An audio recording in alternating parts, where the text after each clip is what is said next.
ہیں, مفتی بانی کے 1956 کی بات کرتے ہیں اور شیخ مجیب الرحمان کے 1971 کی بات کرتے ہیں, ان کے خلاف ایکشن لیا جائے گا, ان کے پاسپورٹس کو بلاک کیا جائے گا. یہ نہیں ہو سکتا کہ پاکستان, لیکن یہ حکومت آج کہتی ہے کہ نو مور. یہ نہیں ہو سکتا کہ جب آپ کی بات نہ مانی جائے تو آپ بلیک میل کرو. یہ نہیں ہو سکتا کہ جب آپ کی بات نہ مانی جائے تو آپ پی ٹی وی پہ حملہ کرو. یہ حکومت کبھی بھی کسی صورت میں برداشت نہیں کرے گی کہ آپ کی بات نہ مانی جائے تو ڈی چوک میں پارلیمنٹ کے اوپر کپڑے لٹکاؤ, اپنے سپریم کورٹ کے دروازوں کو بند کر دو, اور اگر اس پہ ری ایکشن نہ آئے تو اس کو کمزوری سمجھو. یہ ملک ہمیں زخمی حالت میں ملا تھا جس میں 4 سال خنجر گھوپے گئے اور بار بار گھوپے گئے. وہ اس لیے کیونکہ یہ چاہتے تھے کہ پاکستان کمزور ہو. ان کی پنجاب میں بھی حکومت تھی, ان کی کے پی کے میں بھی حکومت تھی,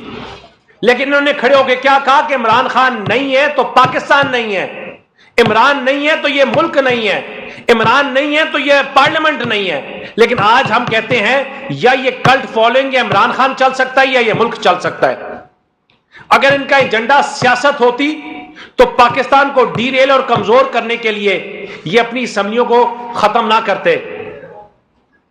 یہ پاکستان کا پوری دنیا میں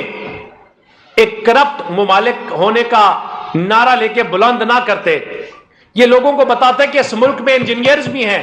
یہ لوگوں کو بتاتے اس ملک میں آرکیٹیکٹس بھی ہیں, اس ملک میں وہ سیاستدان بھی ہیں جنہوں نے اٹامک بم بنایا. لیکن یہ ایک بات اور ایک ہی منشور لے کے گئے,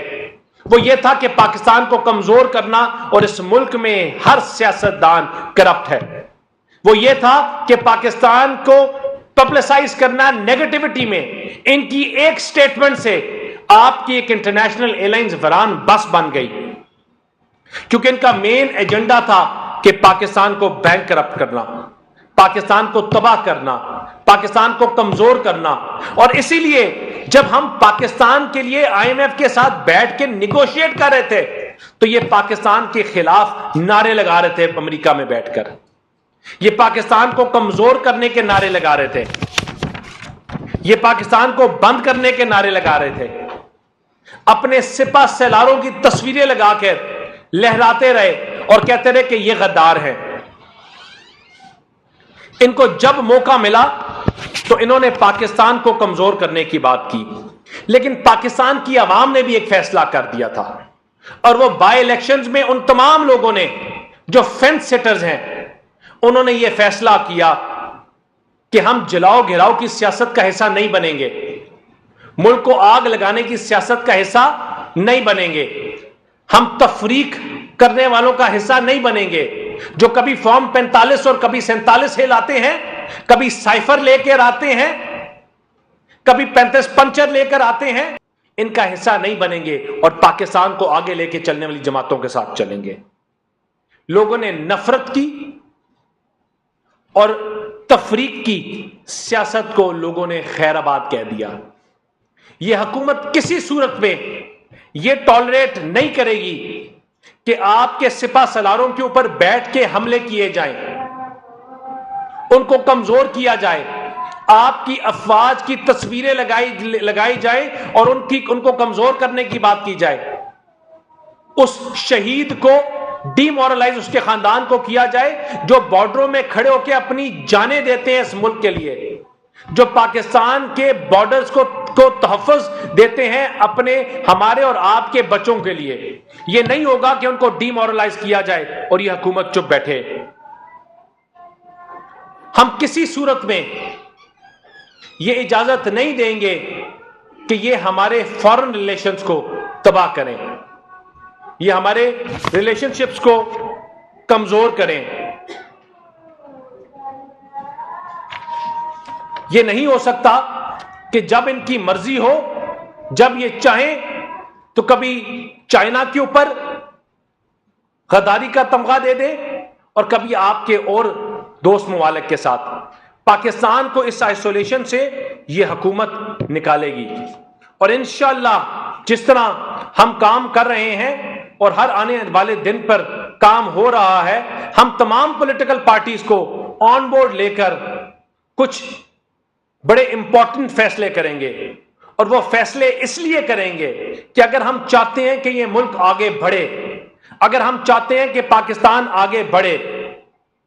اگر ہم چاہتے ہیں کہ اس ملک کو سٹیبلائز کیا جائے، اور جو لگائی ہوئی آگ 4 سال انہوں نے لگائی اس کو بند کر کے اب ریکنسٹرکٹ کیا جائے، تو یہ فیصلے کیے جائیں گے۔ ان لوگوں کو جنہوں نے آئین کی دھجیاں اڑا دی، جنہوں نے آئین کو پارلیمنٹ میں کھڑے ہو کر پھاڑا اور کہا کہ عمران خان اگر نہیں ہے تو یہ پارلیمنٹ نہیں ہے، اگر وہ لوگ ان اکاؤنٹڈ فار رہیں گے ہمیشہ تو آپ کا ملک آگے نہیں بڑھ سکتا۔ وہ بانی پی ٹی آئی ہو، وہ عارف علوی صاحب ہو، وہ قاسم سوری ہو، یہ وہ لوگ جنہوں نے پاکستان کو کمزور کیا، جنہوں نے اس ملک کی پارلیمان کو کمزور کیا، ان کے اوپر آرٹیکل 6 کی وائلیشن کا ایکٹ لگ کر ان کے اوپر کارروائی کی جائے گی، اور سپریم کورٹ کو لکھا جائے گا کہ اس کے اوپر وہ اپنی کارروائی کی کرے۔ وہ لوگ جو اینٹی سٹیٹ اور نان سٹیٹ ایکٹرز ہیں، پاکستان میں بیٹھ کر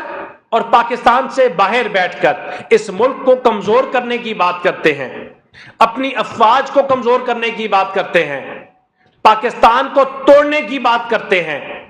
مفتی بانی کے 1956 کی بات کرتے ہیں، اور شیخ مجیب الرحمان کے 1971 کی بات کرتے ہیں، ان کے خلاف ایکشن لیا جائے گا، ان کے پاسپورٹس کو بلاک کیا جائے گا۔ یہ نہیں ہو سکتا کہ پاکستان، لیکن یہ حکومت آج کہتی ہے کہ نو مور۔ یہ نہیں ہو سکتا کہ جب آپ کی بات نہ مانی جائے تو آپ بلیک میل کرو۔ یہ نہیں ہو سکتا کہ جب آپ کی بات نہ مانی جائے تو آپ پی ٹی وی پہ حملہ کرو۔ یہ حکومت کبھی بھی کسی صورت میں برداشت نہیں کرے گی کہ آپ کی بات نہ مانی جائے تو ڈی چوک میں پارلیمنٹ کے اوپر کپڑے لٹکاؤ، اپنے سپریم کورٹ کے دروازوں کو بند کر دو، اور اگر اس پہ ری ایکشن نہ آئے تو اس کو کمزوری سمجھو۔ یہ ملک ہمیں زخمی حالت میں ملا تھا، جس میں 4 سال خنجر گھوپے گئے اور بار بار گھوپے گئے، وہ اس لیے کیونکہ یہ چاہتے تھے کہ پاکستان کمزور ہو۔ ان کی پنجاب میں بھی حکومت تھی، ان کی کے پی کے میں بھی حکومت تھی، لیکن انہوں نے کھڑے ہو کے کیا کہا کہ عمران خان نہیں ہے تو پاکستان نہیں ہے، عمران نہیں ہے تو یہ ملک نہیں ہے، عمران نہیں ہے تو یہ پارلیمنٹ نہیں ہے۔ لیکن آج ہم کہتے ہیں یا یہ کلٹ فالوئنگ عمران خان چل سکتا ہے یا یہ ملک چل سکتا ہے۔ اگر ان کا ایجنڈا سیاست ہوتی تو پاکستان کو ڈی ریل اور کمزور کرنے کے لیے یہ اپنی اسمبلیوں کو ختم نہ کرتے۔ یہ پاکستان کا پوری دنیا میں ایک کرپٹ